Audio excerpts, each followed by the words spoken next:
नमस्कार दोस्तों, बीएसएसपीसीएल बिहार टेक्नीशियन पदों के लिए जो भर्ती आई थी उसी के लिए प्रीवियस ईयर का क्वेश्चन हम सॉल्यूशन करा रहे हैं। पीछे 3/11/2018 में जितना शिफ्ट में एग्जाम हुआ था सभी शिफ्टों का सॉल्यूशन हम करा दिए हैं। अब आज से जो स्टार्ट करने जा रहे हैं 4/11/2018 बैच 2 मतलब शिफ्ट 2 4/11/2018 में बैच 1 का भी हम सॉल्यूशन करा दिए हैं। अब आज से स्टार्ट कर रहे हैं बैच 2 का 4/11/2018। आइए पहला क्वेश्चन की तरफ चलते हैं। क्या है पहला क्वेश्चन? पहला क्वेश्चन है कि 1 मीटर की एक रेखा को स्केल पर 1 सेमी द्वारा दिखाया गया है। तो आर फैक्टर बताना है आपको, रिप्रेजेंटेशन फैक्टर आपको बताना है।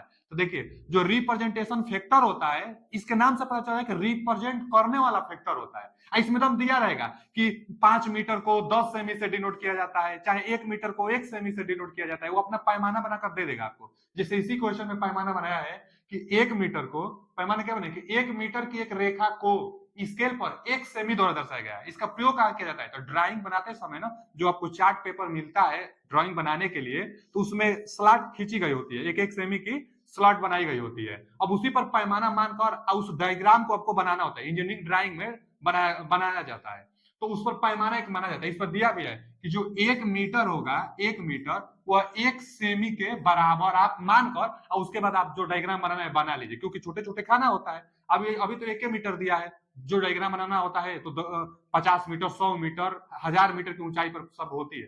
तो जो आर एफ फैक्टर होता है ना, रिप्रेजेंटेशन फैक्टर जो होता है, तो जितना आप माने हैं, जैसे यहाँ क्या माने हैं कि 1 मीटर को 1 सेमी माने हैं, तो जो आप प्रदर्शित करने वाले हैं, जो आप मान रहे हैं, उसको ऊपर रखेंगे, तो 1 सेमी ऊपर रखेंगे।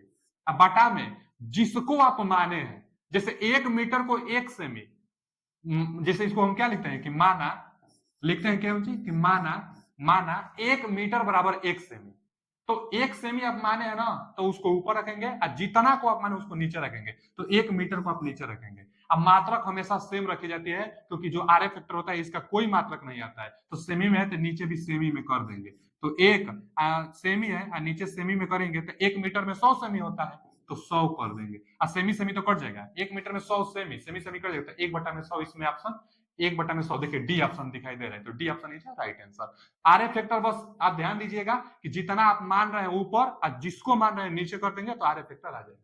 अगला क्वेश्चन क्या है कि एक्सएलपी, इसका तो पहले फुल फॉर्म आप जान लीजिए। यह एक केबल होता है और इसका जो फुल फॉर्म होता है क्रॉस लिंक पॉलीएथिलीन। यह केबल है एक प्रकार का, क्रॉस लिंक पॉलीएथिलीन केबल। इसका प्रयोग 66 केवी से ऊपर 400 केवी तक के ट्रांसमिशन लाइन के लिए किया जाता है। इसका अंडरग्राउंड केबल में प्रयोग किया जाता है। तो इस पर क्या होता है ना कि एक इंसुलेटेड की जाती है, अंडरग्राउंड केबल में करेंगे, या केबल है तो एक इंसुलेशन की जाती है। तो जो कंडक्टर का इंपोर्टेंस होगा उसी के तहत इसका हम लोग डिजाइन करते हैं। जो इसका डिजाइन किया जाता है तो कंडक्टर इंपोर्टेंस के तहत इसका डिजाइन किया जाता है। उच्च केवी वोल्टेज के लिए इस केबल का प्रयोग किया जाता है और इस केबल का नाम है क्रॉस लिंक पॉलीएथिलीन केबल। तो पहले पढ़ लेते हैं क्वेश्चन कि क्रॉस लिंक पॉलीएथिलीन यानी एक्सएलपीई कॉपर केबल की 60 सर्किट करंट सेटिंग किसके द्वारा प्रसारित की जाती है, चाहे किसके द्वारा निर्धारित की जाती है? तो 60 सर्किट करंट हम अभी बताए कंडक्टर के इंपोर्टेंस से हम लोग डिसाइड करते हैं। कंडक्टर का इंपोर्टेंस, जो कंडक्टर होगा उसके कैपेसिटेंस, रेजिस्टेंस, इन सब से नहीं। तो इसमें देखिए रेजिस्टेंस देगा, कैपेसिटेंस, इंपोर्टेंस देगा ना, यही ऑप्शन होगा कि कंडक्टर का जो इंपोर्टेंस मतलब प्रतिबाधा, कंडक्टर का। अच्छा, प्रतिबाधा के तहत भी ना 60 सर्किट हम लोग डिसाइड भी करेंगे। जैसे दो कंडक्टर है पास पास में और 60 सर्किट आपस में कर जाएगा, तो जो प्रतिबाधा होगा, प्रतिबाधा में रेजिस्टेंस और इंडक्टेंस दोनों का योग होता है प्रतिबाधा। तो जो प्रतिबाधा होगा दो कंडक्टरों के बीच में, तभी तो शॉर्ट सर्किट नहीं करेगी। तो अच्छी क्वालिटी की हम लोग को प्रतिबाधा होना चाहिए कंडक्टर के ऊपर कि शॉर्ट सर्किट ना करे। तो शॉर्ट सर्किट किस पर डिसाइड करेंगे? तो कंडक्टर के इंपोर्टेंस पर। तो आप ध्यान दीजिएगा, कंडक्टर का जो इंपोर्टेंस होगा उसके तहत एक्सएलपी का हम लोग डिजाइन करते हैं। आगे दिया है अर्थ लीकेज करंट का पता लगाने के लिए। तो भैया जैसे यही आ गया ना कि अर्थ लीकेज कंडक्टर का पता, करंट का पता लगाने के लिए, तो एक डिवाइस आती है। उस डिवाइस देखिए यहाँ दिया ही है ईएलसीबी। इसी का फुल फॉर्म होता है अर्थ लीकेज सर्किट ब्रेकर। एक प्रकार का सर्किट ब्रेकर होता है जो अर्थ वायर में इसका प्रयोग किया जाता है, और अर्थ वायर में जो लीकेज करंट होगी उसी को रोकने के लिए ईएलसीबी का प्रयोग किया जाता है। क्या होता है ना कि फेज करंट से, जैसे ईएलसीबी जो होता है फेज करंट से अर्थ करंट में करंट जाने लगेगी। जो अर्थिंग आपके घरों पर की गई होती है, तो इसका प्रयोग यही होता है कि कभी कभी कंडीशन जब फॉल्ट कंडीशन आ जाए और अर्थ में करंट फ्लो होने लगे एक लिमिट करंट से ज्यादा, तो ईएलसीबी उसको ब्रेक कर देगी। सर्किट ब्रेकर क्या करता है, ब्रेक कर देता है, हमारा जो सर्किट होता है उसी को ब्रेक कर देता है। तो अर्थ लीकेज सर्किट ब्रेकर अर्थ लीकेज से प्रोवाइड करता है, हम लोग को सुरक्षा प्रदान करता है। अर्थ लीकेज करंट का पता लगाने के लिए लीकेज करंट के पूर्व निर्धारित मान से अधिक होने पर सप्लाई को डिस्कनेक्ट करने के लिए इस्तेमाल किया जाना, दम वही पूछ ही दिया है। अर्थ लीकेज में एक नियत धारा से अधिक मान होने पर सुरक्षा प्रदान करने के लिए लीकेज करंट को किसका प्रयोग करते हैं, तो ईएलसीबी का प्रयोग करते हैं। ईएलसीबी अर्थ लीकेज सर्किट ब्रेकर का, अर्थ में ज्यादा करंट प्रवाहित होने लगती है तो उसकी सुरक्षा करने के लिए अर्थ लीकेज सर्किट ब्रेकर का प्रयोग करते हैं। अगला क्वेश्चन क्या है कि एयर सर्किट ब्रेकर में, देखिए सर्किट ब्रेकर भी कई प्रकार का होता है, तो यहां आया है air circuit breaker. Air circuit breaker में सर्किट का निर्माण और विच्छेदन, मतलब क्या, मेकिंग और ब्रेकिंग। मेकिंग मतलब बनाना और ब्रेकिंग मतलब उसको अलग करना। सर्किट ब्रेकर में दो पॉइंट होते हैं, एक फिक्स्ड पॉइंट, एक मूविंग पॉइंट। जो सर्किट ब्रेकर होता है ना उसमें दो पॉइंट होते हैं, मान लीजिए एक फिक्स पॉइंट चाहे फिक्स्ड क्वाइल, एक क्या होता है मूविंग क्वाइल। तो फिक्स ये रहेगा, एक मूविंग क्वाइल, तो यही ना दूर हटेगा कभी पीछे आएगा, दूर हटेगा पीछे आएगा। तो पूछा है कि सर एयर सर्किट ब्रेकर में, अच्छा एयर सर्किट ब्रेकर है ना, तो जो आर्क लगेगी, अब हाई अमाउंट का करंट जा रहा है और जब ये दूर हटेगा ना तो थोड़ा सा यहाँ पर जो वाई होगी आयनाइज होगी, और वाई आयनाइज होगी तो थोड़ा सा आर्क लग जाता है, आर्क बन जाता है, स्पार्क बनने लगती है।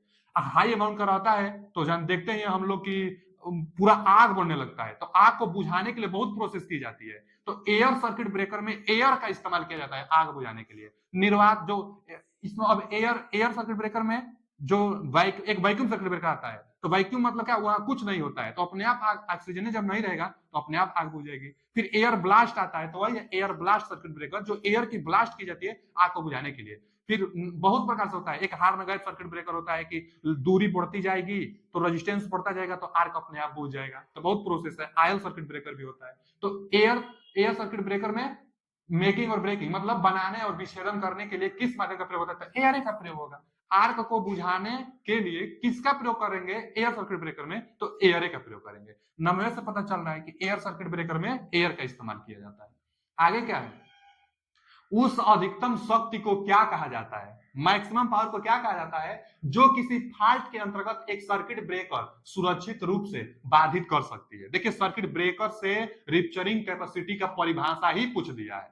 एक रिप्चरिंग कैपेसिटी आता है जिसको हम लोग कहते हैं ब्रेकिंग क्षमता। सर्किट ब्रेकर का जो सर्किट अभी हम ब्रेकर बताए थे ना, इसमें दो पॉइंट होता है, एक क्या होता है, एक फिक्स्ड कॉइल होता है और एक क्या होता है, मूविंग कॉइल होता है। तो सर्किट ब्रेकर का काम क्या होता है कि जब निर्धारित धारा से अधिक धारा प्रवाहित होने लगेगी, मतलब फॉल्ट का कंडीशन आ जाएगा, शॉर्ट सर्किट मान लीजिए हो जाएगा, जब शॉर्ट सर्किट हो जाएगा तो करंट ज्यादा डिमांड करने लगेगी, और जब करंट निर्धारित मान से ज्यादा करंट फ्लो होने लगेगी तो अब यह क्या होगा, सर्किट ब्रेकर जो मूविंग कॉइल है थोड़ा सा मूव करेगा, सर्किट को ब्रेक करेगा। और सर्किट को ब्रेक करेगा तो डिवाइस बिना खराब हुए, सर्किट ब्रेकर बिना खराब हुए अधिक मान पर आसानी से यह मूव कर जाए, तो उस मैक्सिमम क्षमता को ही ब्रेकिंग क्षमता कहते हैं। सर्किट ब्रेकर हमारा ब्रेक कर गया, तो सर्किट ब्रेकर ब्रेक कर गया तो इसी को ब्रेकिंग कैपेसिटी कहते हैं। यह इसका मैक्सिमम होता है, रेटिंग करंट रेटेड जो करंट होता है उससे ज्यादा ही होता है, रेटेड करंट से जो ब्रेकिंग कैपेसिटी होती है वह ज्यादा ही होती है। अब वही पूछा है कि अधिकतम, देखिए इंग्लिश पढ़े, the maximum power that a circuit breaker, circuit breaker का वह maximum power can safety interrupted under the fault is known as, मतलब सर्किट ब्रेकर सेफली बिना खराब हुए आसानी से ब्रेक कर जाए, इंटरप्ट कर जाए, सर्किट ब्रेकर बिना खराब हुए आसानी से इंटरप्ट कर जाए, तो उस मैक्सिमम शक्ति को क्या कहेंगे, तो रिप्चरिंग कैपेसिटी कहेंगे। यही रिप्चरिंग कैपेसिटी का परिभाषा ही यही है, पढ़ाया जाता है, थ्योरी में लिखवाया जाता है। रिप्चरिंग कैपेसिटी किसे कहते हैं, तो सर्किट ब्रेकर बिना खराब हुए, मतलब सर्किट ब्रेकर का वह मैक्सिमम क्षमता बिना खराब हुए इंटरप्ट कर जाए, रिप्चरिंग कैपेसिटी कहलाती है। अगला क्वेश्चन क्या है, सामान्य परिस्थितियों के साथ साथ असामान्य स्थितियों के अधीन पावर सर्किट का निर्माण और विच्छेदन, मतलब वही मेकिंग और ब्रेकिंग में सक्षम डिवाइस को क्या कहते हैं, सर्किट ब्रेकर। जस्ट इसके पहले वाला भी वही क्वेश्चन था कि डिवाइस बिना खराब हुए, जब फॉल्ट की कंडीशन है तो डिवाइस बिना खराब हुए सुरक्षित अवस्था में वो क्या करता है कि इंटरप्ट कर दे, हमारा जो पावर होगा, पावर सर्किट होगा, उसको इंटरप्ट कर दे, मतलब बाधित कर दे, अलग कर दे, तो सर्किट ब्रेकर ही है, सर्किट ब्रेकर ही है। देखिए क्या पूछा है कि सामान्य परिस्थितियों में और असामान्य, मतलब लोड और मतलब लोड कंडीशन में और नो लोड कंडीशन में, दोनों कंडीशन में, सामान्य और असामान्य का मतलब लोड और नो लोड कंडीशन में। तो लोड और नो लोड कंडीशन में पावर सर्किट में इस्तेमाल की जाती है सर्किट ब्रेकर। तो सर्किट ब्रेकर पहला ही ऑप्शन है, पहला ही ऑप्शन है सर्किट ब्रेकर। जो बिना क्या दिया है कि मेकिंग और ब्रेकिंग, तो सर्किट ब्रेकर करता है मेकिंग ब्रेकिंग। सक्षम डिवाइस को क्या कहते हैं, तो सर्किट ब्रेकर कहते हैं, जो बिना डिवाइस खराब हुए इंटरप्ट कर देती है पावर सप्लाई को। आगे क्या है, लेड एसिड बैटरी में देखिए, लेड एसिड बैटरी एक द्वितीयक सेल है जिसको चार्ज किया जा सकता है। इसका जो निगेटिव प्लेट होता है पीबी का, लेड का होता है, जो पॉजिटिव होता है पीबीओ2 का होता है, मतलब लेड डाइऑक्साइड का होता है। तो यह भी क्वेश्चन पूछता है कि लेड एसिड बैटरी में निगेटिव प्लेट किसका बना होता है, तो लेड का बना होता है, पीबी का। और पॉजिटिव किसका बना होता है, तो पीबीओ2 का। और लेड एसिड बैटरी एक द्वितीयक सेल है। अच्छा, पूछा क्या है, ऊर्जा किस रूप में संचयित होता है, तो केमिकल एनर्जी में। कोई भी बैटरी हो, किसी भी बैटरी में जो ऊर्जा संचयित होती है वह केमिकल एनर्जी में संचयित होती है। अभी हाल ही में आईटीआई का एग्जाम हुआ, उसमें भी यह पूछता है। तो बहुत सिंपल क्वेश्चन होता है कि जो बैटरी होती है उसमें एनर्जी किसमें एकत्रित हुई होती है, तो रासायनिक ऊर्जा में एकत्रित हुई होती है। अगला क्वेश्चन क्या है कि इलेक्ट्रिकल वायरिंग सिस्टम में जो इलेक्ट्रिकल वायरिंग की जाती है ना, उसी से रिलेटेड क्वेश्चन आया है। इलेक्ट्रिकल वायरिंग सिस्टम में पहला क्या दिया है, लाइट लोड। लाइट लोड का मतलब होता है कि हल्का लोड। लाइट लोड सीरीज में और पावर लोड पैरेलल में जुड़ा होता है। पावर लोड का मतलब हैवी लोड पैरेलल में जुड़ा होता है। ये गलत कह रहा है, क्यों, क्योंकि जो घरों की वायरिंग होती है वह पैरेलल में की जाती है, सभी को पता है, या बचपन से क्वेश्चन बहुत बार बार पूछता है, 9वीं 10वीं में भी पूछता है। तो घरों की वायरिंग पैरेलल में की जाती है। क्यों पैरेलल में की जाती है, पैरेलल में इसलिए की जाती है क्योंकि सभी जगह वोल्टेज एक समान मिलेगा। जब सभी जगह वोल्टेज एक समान मिलेगा तो क्या होगा कि जो हमारा डिवाइस होगा अच्छा से ग्लो करेगी, अच्छा से काम करेगी। वोल्टेज से डिवाइस काम करनी है उसको, तो वोल्टेज पैरेलल में एक समान मिलता है, इसीलिए पैरेलल में हम लोग क्या करते हैं कि कनेक्शन करते हैं, वायरिंग करते हैं पैरेलल में। तो इलेक्ट्रिकल वायरिंग किसमें करते हैं, तो पैरेलल में। इलेक्ट्रिकल लोड हमेशा सीरीज में, तो यह भी गलत है। इलेक्ट्रिकल लोड हमेशा समांतर में, तो यही सही है। Electrical load are always connected in parallel. Parallel में हमेशा इलेक्ट्रिकल लोड कनेक्ट करते हैं। आगे, एक सरल और सामान्य विधि, देखिए क्या दिया, एक सरल और सामान्य विधि जो आर्मेचर बाइंडिंग शार्ट और ओपन कॉइल की जांच करने के लिए उपयोग की जाती है, उस वह किसके सहारे किया जाता है, तो ग्राउलर। ग्राउलर का हम इमेज तो नहीं ला पाए, हम सोचे थे इमेज लाने के लिए। बस इतना जान लीजिए ना कि वह ट्रांसफार्मर की भांति कार्य करता है, प्राइमरी सेकेंडरी उसमें भी होती है। और भी आकृति की, वह भी आकृति की डिजाइन में होता है। भी आकृति की क्या होता है, भी आकृति की डिजाइन होता है, यहीं पर सब बाइंडिंग की जाती है। और इस पर क्या करते हैं हम लोग, सप्लाई देते हैं। इसी पर ना आर्मेचर को रख देते हैं। जो आर्मेचर होता है हमारा ना, जो रोटर होता है, रोटर पार्ट, उसमें बाइंडिंग कर देते हैं, उसी को आर्मेचर कहते हैं। तो रोटर पार्ट में जो बाइंडिंग की जाती है उसी को इसी पर हम लोग रख देते हैं। उस रोटर में जो बाइंडिंग की जाती है वह शॉर्ट सर्किट है कि नहीं है, ओपन सर्किट है कि नहीं है, ग्राउंड फॉल्ट होगा कि नहीं होगा, इन्हीं सब की परीक्षण करने के लिए इस ग्राउलर का प्रयोग हम लोग करते हैं।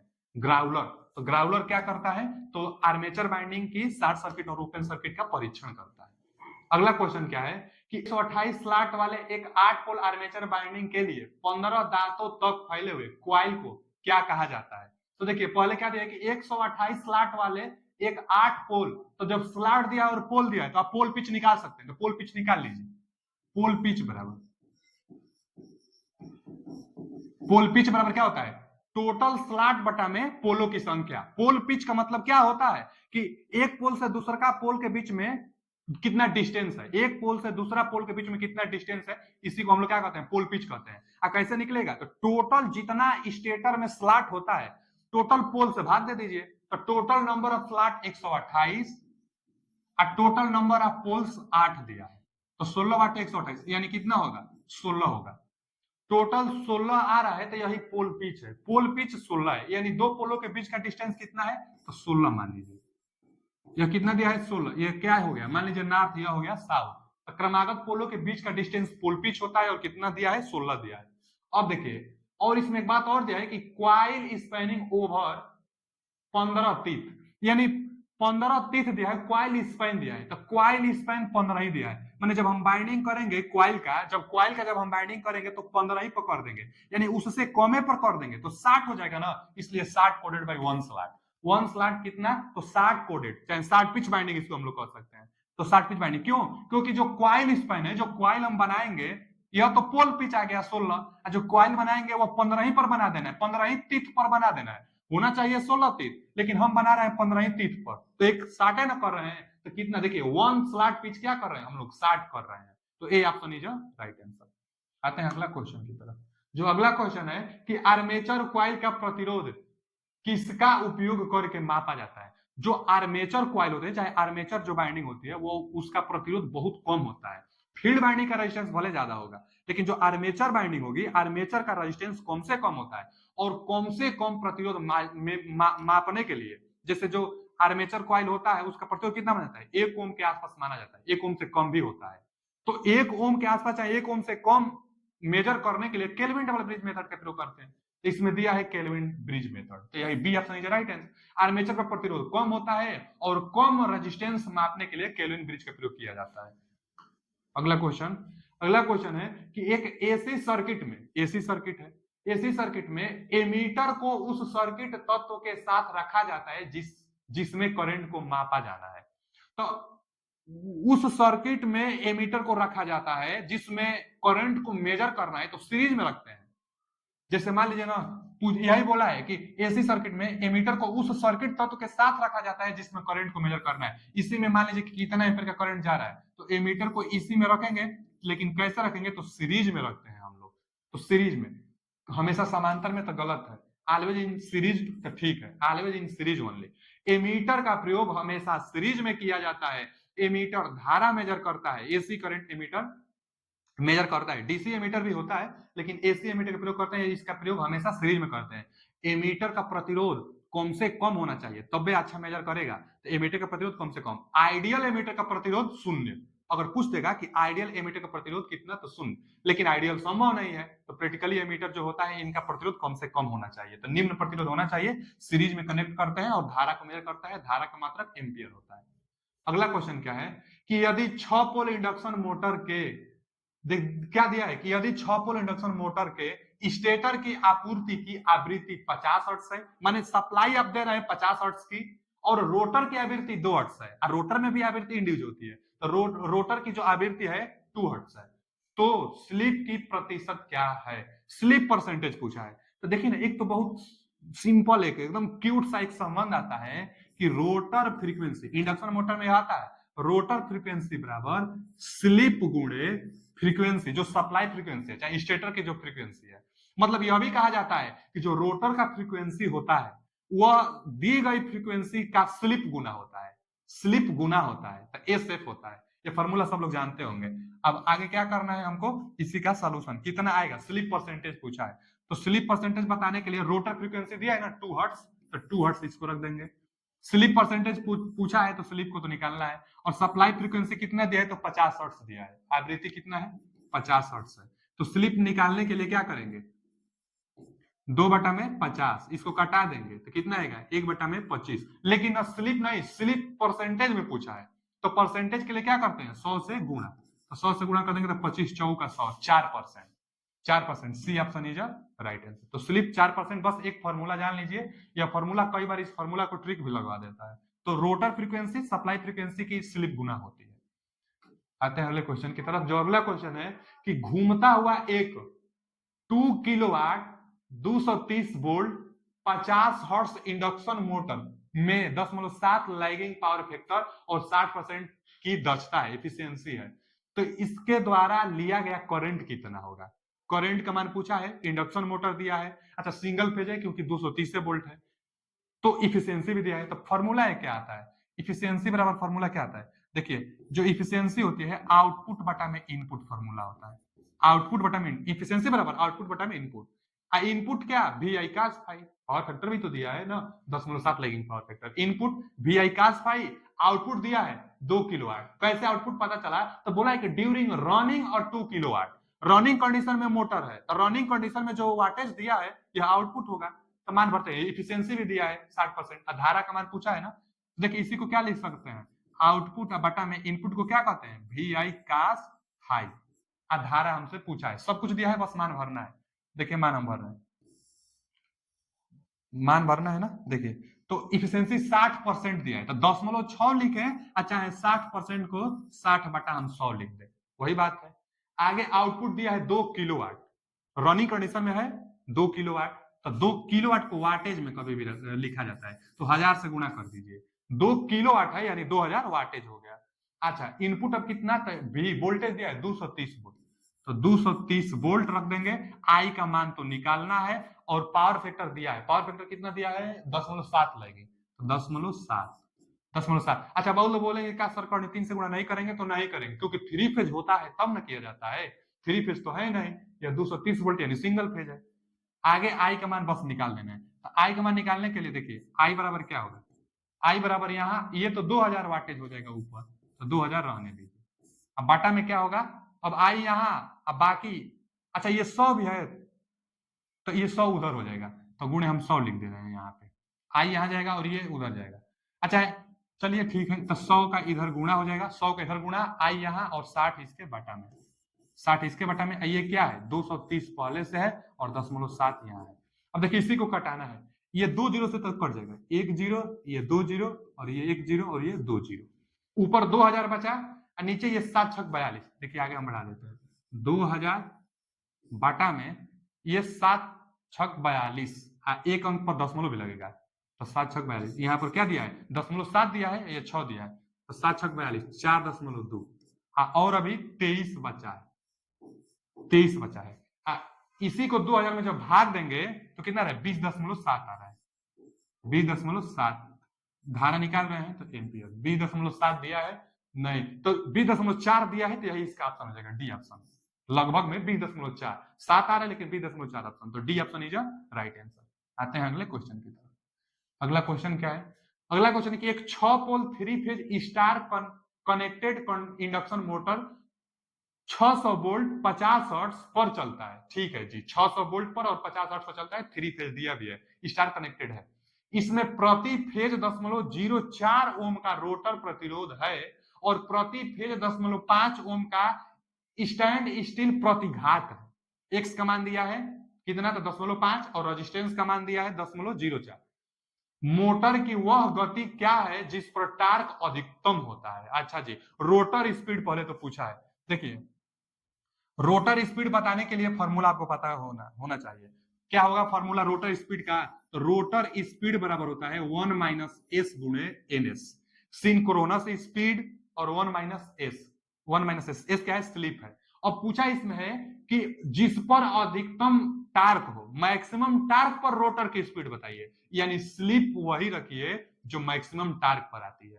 अब मैक्सिमम टार्क पर स्लिप निकालने के लिए हम लोग जानते हैं कि एस बराबर R2 बटा में X2, यही संबंध होता है।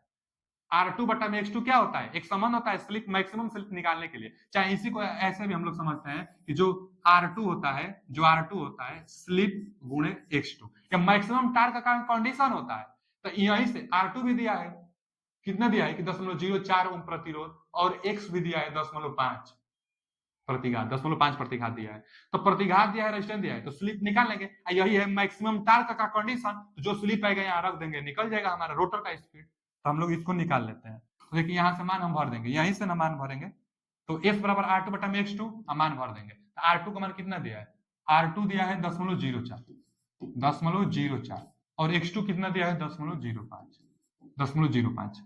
देखिए एक अंक पर दशमलव है, ऊपर तो एक अंक पर ऐसे हटेगा, चाहे दशमलव को हटाने के लिए क्या करेंगे, एक अंक है और ऊपर 2 अंक पर है ना, तो एक अंक हटाएंगे तो एक अंक इधर आएगा, यानी 0.4 आएगा, और यहाँ पर तो 5 हो जाएगा।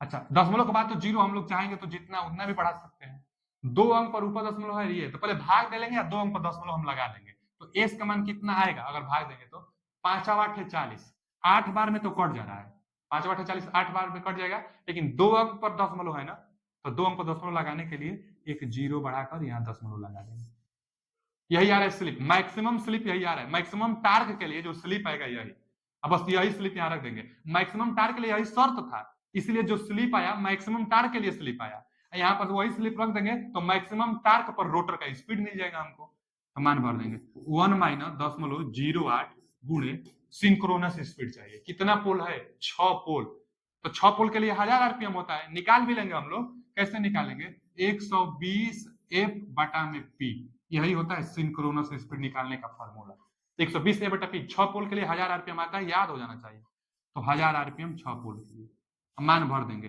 देखिए यहाँ आएगा ना, एक में से 0.8 घटा देंगे तो 0.92 आएगा, अब घटा में देखिए 8 भी है, वैसे भी यहाँ अब दशमलव में ना है तो इसको 100 8 घटाएंगे तो 92 आएगा ही, चाहे आप घटा भी सकते हैं, 1.00 में से 0.08 घटा लेंगे, यहाँ 2 यहाँ 9 यहाँ 0 आ गया। और गुणे कितना है, गुणे 1000 है, तो 1000 से गुणा करेंगे तो 2 अंक को तो 2 जीरो ऐसा ही हटा देगा, 1 जीरो बटेगा, यानी 920 आरपीएम। 920 आरपीएम देखिए सी ऑप्शन दिया है, सी ऑप्शन लग जाएगा। न्यूमेरिकल है, थोड़ा सा बस ध्यान दीजिए, लग जाएगा सवाल। क्या पूछा है, रोटर स्पीड, तो ये फॉर्मूला आपको पता होना चाहिए। मैक्सिमम टार्क पर तो स्लिप खुद आ रहा है मैक्सिमम टार्क पर, तो जो स्पीड आएगी वो मैक्सिमम आएगी। अगला क्वेश्चन क्या है, फेज की संख्या चाहे जो भी हो, फील्ड टाइप के अल्टरनेटर में कितने स्लिप रिंग की प्रयुक्त होगी। देखिए जो अल्टरनेटर होता है, एक इंडक्शन मोटर की अलग कहानी, डीसी मोटर की अलग कहानी, डीसी जनरेटर की अलग कहानी, लेकिन अल्टरनेटर जो होता है, जिसको हम लोग क्या कहते हैं, सिंक्रोनस जनरेटर भी कहते हैं, तो जो अल्टरनेटर होता है इस पर एक तो होता है स्टेटर, एक होता है रोटर। तो जो रोटर होगा ना जी, रोटरे पर फील्ड बाइंडिंग करते हैं हम लोग, क्या करते हैं, तो फील्ड बाइंडिंग रोटर पर। और जगहों पर हम लोग क्या देखते हैं कि स्टेटर पर फील्ड बाइंडिंग होता है, लेकिन जो अल्टरनेटर होता है, अल्टरनेटर के रोटर पर फील्ड बाइंडिंग करते हैं, इसको अलग से सप्लाई देते हैं, डबली एक्साइटेड कहते भी हैं अल्टरनेटर को। इस पर भी होती है, तो इस पर हम लोग क्या कर देते हैं, आर्मेचर बाइंडिंग कर देते हैं, स्टेटर पर armature binding, field binding rotor पर क्यों की जाती है, क्योंकि रोटर घूमने वाला पार्ट है, घूमने वाला पार्ट है, तो फील्ड बाइंडिंग थोड़ा कम है ना की जाती है, हल्का की जाती है, एक्साइटेड दी जाती है फील्ड बाइंडिंग को, तो हल्का बाइंडिंग होता है, तो हल्का रहेगा तो थोड़ा रोटेट अच्छा करेगा, तो बिजली अच्छा जनरेट करेगी। तो फील्ड बाइंडिंग को सप्लाई डीसी से दी जाती है, और डीसी सप्लाई देने के लिए एक होता है पॉजिटिव, एक होता है नेगेटिव, इसलिए जो स्लिप रिंग लगाएंगे सिर्फ 2 ही लगाएंगे। यही पूछा है कि फील्ड टाइप, यानी इसको फील्ड टाइप के अल्टरनेटर में कितने स्लिप रिंग की आवश्यकता होगी, तो 2, एक पॉजिटिव टर्मिनल एक नेगेटिव टर्मिनल, क्योंकि डीसी सप्लाई से इसको एक्साइटेड करते हैं, और 2 ही स्लिप रिंग लगा लेंगे। स्लिप रिंग महंगा मिलता है, तो पैसा बजट जो पैसा जो लगेगा वो कम से कम लगेगा, इसीलिए फील्ड बाइंडिंग इस पर की जाती है, यह भी फायदा, और घूमेगा आसानी से क्योंकि हल्का रहता है, तो बहुत ज्यादा फायदा होता है। तो 2 ही स्लिप रिंग की आवश्यकता होगी, तो 2 स्लिप रिंग की, कितने स्लिप रिंग की आवश्यकता होती है, तो 2। अगला क्वेश्चन क्या है, अगला क्वेश्चन है कि एक 3 phase 50 hertz induction motor 1440 RPM पर चलता है, मशीन के पोल्स की संख्या कितनी है। तो देखिए ना, पहले तो यही आप पकड़ लीजिए कि 1440 आरपीएम कितना, सिंक्रोनस स्पीड कितना के आसपास है, तो 1500 के आसपास है। आप पहले फॉर्मूला आपको पता होना चाहिए, एनएस बराबर सिंक्रोनस स्पीड बराबर क्या होता है, तो 120 एफ बटा में P. 50 hertz generally supply India में होती है, तो हम लोग सिंक्रोनस स्पीड सबके लिए निकाल लेते हैं। देखिए पहला, अगर 2 पोल्स के लिए कितना आएगा सिंक्रोनस स्पीड, 2 पोल्स के लिए, तो 2 रख देंगे, यहाँ 50 रख देंगे, हल करिए, हम यहाँ हल करते भी जा रहे हैं, चलिए यही हल कर देंगे। 120 50 हर्ट्ज और 2 पोल, तो इसको कटा देंगे, तो 2 छक्का 12, 60 और 6 5 30, यानी कितना आ गया, 3000 आरपीएम। तो बोला भी जाता है कि 2 पोल्स 3000 आरपीएम, तो 2 पोल्स के लिए 3000 आरपीएम। अब 3 पोल कभी नहीं आएगा, अब 2 के बाद 1 के बाद 4 पोल, क्योंकि जोड़ा में ना नॉर्थ साउथ, तो 4 पोल, तो 4 पोल के लिए सिंक्रोनस स्पीड कितना आ जाएगा, तो 120 एफ बटा में पी 4, अब 4 तिहाई 12 30, अब 5 तिहाई 15, 1500 आरपीएम। इसीलिए 6 पोल के लिए भी क्वेश्चन क्या था, 1000 आरपीएम, तो 4 पोल के लिए 1500 आरपीएम। यह किसके आसपास है, 1440 1500 आरपीएम के, इसलिए 4 पोल, तो कितना हो जाएगा 4 पोल। ये गेसा करके मारेंगे, इसको सॉल्यूशन भी करेंगे तो 1500 आरपीएम मान लिया जाता है, आप निकालेंगे तो 4 पोल आएगा, तो 4 पोल होगा 1440 आरपीएम। इंडक्शन मोटर, देखिए जो इंडक्शन मोटर होता है ना, कभी भी सिंक्रोनस स्पीड पर रोटेशन नहीं कर सकता है, नहीं तो करेगा तो फिर स्लिप का मान 0 हो जाएगा, तो टार्क नहीं लग पाएगी। इसलिए 1440 आरपीएम कितना सिंक्रोनस स्पीड के आसपास है उतना पोल होगा, तो 1500 के आसपास है, तो इसलिए 4 पोल होगा। तो अभी के लिए इतना ही, अब आगे मिलते हैं हम लोग अगले वीडियो में। थैंक यू, धन्यवाद।